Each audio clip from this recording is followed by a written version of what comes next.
Di ruang kerjanya yang lembab, Yovan hidup dalam selimut memori. 10 tahun telah berlalu sejak Velda menghilang. Namun, setiap sudut rumah masih berbisik tentang kehadirannya. Ia tidak pernah menerima kepergian itu sebagai akhir, melainkan sebagai teka-teki abadi yang harus dipecahkan. Sebuah simfoni yang mendadak terpotong di tengah nada paling indah. Velda hanya meninggalkan satu catatan, terselip di bawah cangkir teh porselen yang selalu ia gunakan, bertuliskan 3 kata. Berharap kau kembali. Kata-kata itu alih-alih memberinya harapan, justru menjadi kutukan yang mengikat Yovan pada hari terakhir yang mereka lalui bersama. Yovan adalah seorang peneliti arsip di perpustakaan kota. Ironisnya, ia hanya mampu mengarsip kenangan orang lain, bukan miliknya sendiri. Ia telah menganalisis setiap huruf, setiap goresan tinta pada catatan Velda, mencari pola atau petunjuk yang terlewatkan. Tidak ada nomor telepon, tidak ada alamat, hanya janji terbalik yang membebaninya. Hari-hari Yovan kini adalah pengulangan. Bangun, bekerja di antara tumpukan kertas tua, pulang, dan menatap cangkir porselen itu lagi. Kenangan indah adalah racun yang paling manis. Ia membunuh perlahan sambil memberi ilusi kehidupan. Suatu sore, saat ia membereskan kotak barang-barang Velda yang sudah usang, ia menemukan sebuah foto Polaroid lama. Itu adalah foto mereka berdua di sebuah taman bermain yang sudah lama ditutup, tertawa di samping ayunan berkarat. Namun, di balik foto itu, ada coretan pensil yang terasa asing, baru, dan nyaris tak terlihat. Coretan itu adalah simbol aneh, seperti mata yang dilingkari oleh duri, sesuatu yang tidak pernah Velda gambar sebelumnya. Jantung Yovan berdesir, bukan karena terkejut, melainkan karena kejelasan dingin yang tiba-tiba menyergapnya. Simbol itu persis sama dengan yang ia lihat dalam arsip-arsip lama, tentang kasus kehilangan anak pada masa lalu. Kasus-kasus yang ditutup, dibiarkan membusuk di folder-folder berdebu. Jauh sebelum Yovan bertemu Velda, ia segera kembali ke perpustakaan, mengabaikan jam tutup, menggeledah indeks arsip yang ia anggap remeh selama ini. Di bawah sorotan lampu neon yang berkedip, ia menarik berkas tua yang bau apak, bertanda nomor ke-4402. Berkas itu berisi laporan polisi tentang hilangnya beberapa anak di area sekitar Taman Anggrek, tempat foto Polaroid itu diambil. Yang paling mengejutkan adalah deskripsi salah satu korban yang hilang. Seorang anak perempuan kecil yang terobsesi menggambar simbol mata duri. Keringat dingin mulai membasahi punggung Yovan. Coretan itu bukan milik Velda. Coretan itu adalah pesan dari masa lalu yang Velda coba sampaikan. Yovan menyadari bahwa pencariannya bukanlah tentang Velda kembali kepadanya, melainkan tentang dirinya kembali kepada sebuah kebenaran. Keesokan harinya, Yovan mengambil cuti. Ia membawa foto, berkas 4402, dan rasa gelisah yang mematikan. Tujuan pertamanya adalah Taman Anggrek, lokasi yang kini hanya berupa lahan kosong penuh ilalang dan puing beton. Di sana, ia bertemu dengan Arya, penjaga lahan tua yang skeptis dan sinis, yang sudah bekerja di sana selama puluhan tahun. Arya mengenali Yovan sebagai pria yang sering datang, selalu mencari sesuatu yang tidak pernah ada. Yovan menunjukkan foto itu, menanyakan apakah Arya ingat ada anak kecil yang sering menggambar simbol aneh di sana. Arya menggeleng, matanya dipenuhi kejengkelan lelah. Tempat ini hanya kuburan memori, nak. Semua yang kau cari sudah terkubur. Namun, saat Yovan berbalik, Arya menambahkan dengan suara yang hampir berbisik, hanya satu yang aneh. Dulu ada rumah kaca di sudut itu. Dindingnya selalu tertutup cat hitam. Rumah kaca. Velda, yang mencintai cahaya dan tanaman, paling membenci rumah kaca. Yovan segera menuju sudut lahan yang ditunjuk Arya. Ia menemukan fondasi beton yang tertutup semak belukar liar. Ia membersihkan fondasi itu dengan tangannya, dan di lapisan cat mengelupas, ia menemukan beberapa goresan dalam, bukan simbol mata duri, melainkan deretan angka yang diulang-ulang. 72 ke 19. Tanggal Yovan memeriksa kalender pribadinya dan kalender Velda dari 10 tahun lalu. Tanggal 7 Februari. Itu adalah hari Velda menghilang. Tetapi angka 19 itu membuatnya bingung. Ia kembali ke berkas 4402, menelusuri tanggal lahir, tanggal hilang, tanggal ditemukan jika ada para korban anak. Ia menemukan kesamaan yang mengerikan. Semua korban hilang dalam radius 19 km dari Taman Anggrek. Jaringan kebenaran mulai teranyam. Benang hitamnya melilit erat di leher Yovan. Velda tidak menghilang secara acak. Dia mengikuti jejak yang dimulai dari trauma kolektif yang lama terlupakan. Jovan mulai meragukan ingatannya sendiri tentang hari-hari terakhir Velda.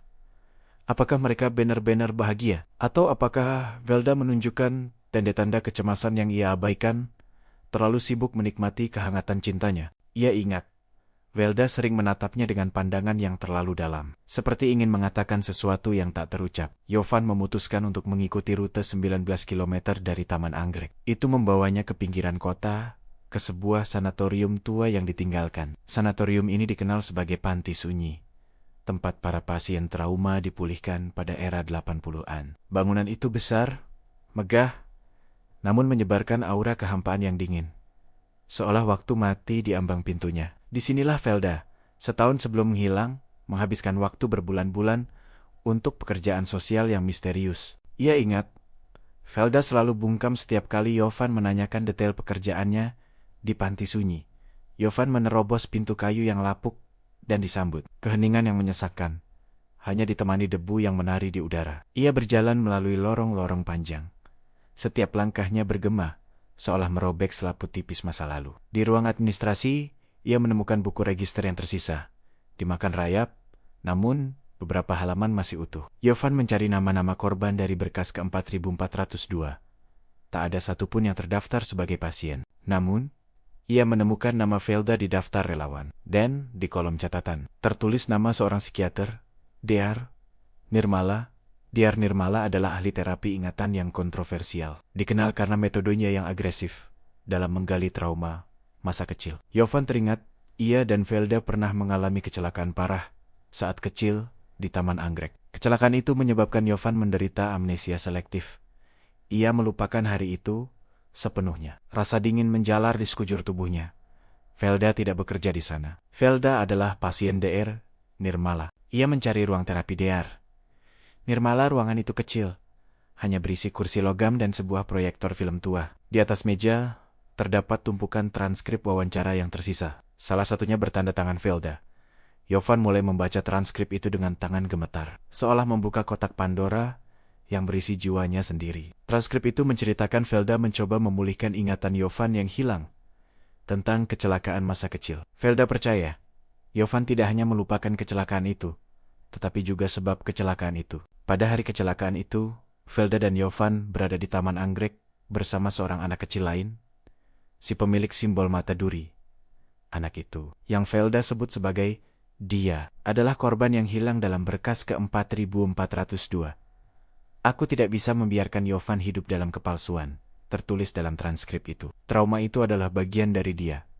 Velda merasa bersalah karena ia adalah satu-satunya saksi yang selamat dan memilih diam selama ini demi melindungi Jovan kecil. Ternyata, pada hari kecelakaan itu, Jovan kecil yang hilang ingatan secara tidak sengaja menyebabkan anak mata duri terjebak. Trauma itu terlalu besar bagi Jovan, sehingga pikirannya membangun dinding pertahanan yang sempurna. Velda menghabiskan 10 tahun berusaha mendapatkan petunjuk untuk mengungkapnya, menggunakan arsip, simbol, dan terapi. Janji berharap kau kembali bukan ditujukan untuk Jovan kembali ke rumah. Janji itu ditujukan kepada Jovan agar ia kembali kepada dirinya yang utuh, yang ingat akan kebenaran pahit itu. Jovan merasakan pusing hebat. Lantai di bawah kakinya terasa berputar. Kenangan mulai merangkak keluar dari lubang gelapnya. Ia ingat tawa di taman bermain, dan ia ingat kepanikan yang menyusul, suara jeritan, dan bau besi yang berkarat. Ia melihat dirinya, Velda, dan anak mata duri berlari ke rumah kaca yang diselimuti cat hitam. Mereka bermain petak umpet, dan anak mata duri itu bersembunyi di balik dinding kayu tipis. Jovan kecil, panik karena dikejar, menutup pintu rumah kaca dari luar dan menguncinya. Ia tidak tahu bahwa kunci itu patah, dan ia tidak tahu bahwa ia meninggalkan temannya dalam kegelapan abadi. Velda menyaksikan semuanya, terkejut dan ketakutan, dan ia berjanji untuk tidak pernah memberitahu Jovan. Namun, beban janji itu merobek jiwa Velda selama bertahun-tahun, menjadikannya hantu yang hidup di samping Jovan. Velda tidak menghilang. Ia pergi mencari cara untuk meringankan beban moral yang membelenggu mereka berdua. Ia kembali ke panti sunyi untuk mencari bantuan Dr. Nirmala untuk memulihkan Jovan agar ia bisa menanggung kebenaran itu bersamanya. Jovan menangis, tapi air matanya tidak terasa panas, melainkan dingin dan berat, seperti es yang mencair setelah 10 tahun membeku. Ia akhirnya mengerti mengapa Velda pergi. Velda pergi karena ia mencintai Jovan lebih dari segalanya. Ia tidak bisa membiarkan Jovan hidup bahagia di atas kuburan kebenaran yang ia ciptakan sendiri. Jovan kini memegang kunci yang patah, memegang pecahan memori yang dicari Velda selama ini. Ia berjalan ke tengah ruangan dan melihat Velda yang duduk di kursi terapi, menatapnya dengan senyum lelah. Tapi itu hanya hantu memori, ilusi yang tercipta karena kebenaran telah terungkap. Jovan tahu, Velda tidak akan pernah kembali ke rumah fisik mereka. Velda telah kembali ke panti sunyi, kembali ke titik trauma itu, untuk menghadapi kebenaran yang tak terhindarkan. Jovan duduk di samping hantu Velda, meraih tangannya yang terasa seperti udara dingin. "Aku kembali," bisik Jovan. Suaranya parau oleh pengakuan. "Aku ingat semuanya, Velda." Di saat itulah, hantu Velda menghilang, meninggalkannya sendirian di tengah debu dan kenangan yang terbebaskan. Kutukan memori telah terangkat. Rasa sakit yang ia rasakan kini adalah rasa sakit yang jujur, bukan lagi rasa sakit dari penolakan. Ia meninggalkan panti sunyi dengan langkah yang lebih ringan, meski hatinya terasa hampa oleh kehilangan yang nyata. Harapan untuk Velda kembali kini berubah menjadi penerimaan. Penerimaan bahwa Velda telah memberinya hadiah terbesarnya. Kebenaran, lelaki yang hidup dalam selimut memori kini berjalan di bawah langit yang sama, memanggul beban yang sama, dan akhirnya siap untuk kehidupan yang sesungguhnya. Kisah Jovan dan Velda adalah bukti bahwa cinta sejati kadang menuntut pengorbanan terberat, yaitu keberanian untuk mengingat. Jika kalian tersentuh oleh misteri dan emosi yang mengikat, jangan lupa tonton kisah penuhnya dan dukung Narasi Sastra dengan like, share, dan subscribe.